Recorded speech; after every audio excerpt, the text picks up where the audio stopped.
ফরিদপুরের বেসরকারি উন্নয়ন সহযোগী সংস্থা আমরা কাজ করি একে বিশ্ব ব্যাংক এবং পল্লী কর্মসহায়ক ফাউন্ডেশনের অর্থায়নে recovery and অ্যাডভান্সমেন্টস of informal sector employment race প্রকল্পের আওতায় বিভিন্ন ট্রেডে তরুণীদের মাঝে প্রশিক্ষণ কর্মশালা চলছে।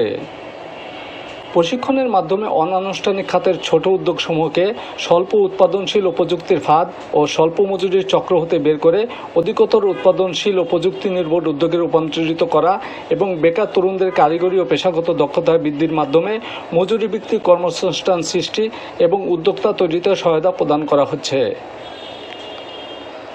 বেসরকারি উন্নয়ন সংস্থা একে ইতিমধ্যে 285 জন বেকার তরুণদের প্রশিক্ষণ সম্পন্ন করেছে। বর্তমানে 280 জন তরুণী প্রশিক্ষণ নিচ্ছেন। শিক্ষানবিশী কার্যক্রমের অংশ হিসাবে ফ্যাশন, গার্মেন্টস ও বিউটি কেয়ার অ্যান্ড বিউটিফিকেশনের 2টি ট্রেডে 38 জন 6 মাস প্রশিক্ষণ গ্রহণ করেন। জাতীয় দক্ষতা উন্নয়ন কর্তৃপক্ষ এনএসডি এর আওতায় নিসা স্কিল ডেভেলপমেন্ট ইনস্টিটিউট ফরিদপুরের তত্ত্বাবধানে এই প্রশিক্ষণ শেষে অংশগ্রহণকারীদের মাঝে সনদপত্র প্রদান করা হয়।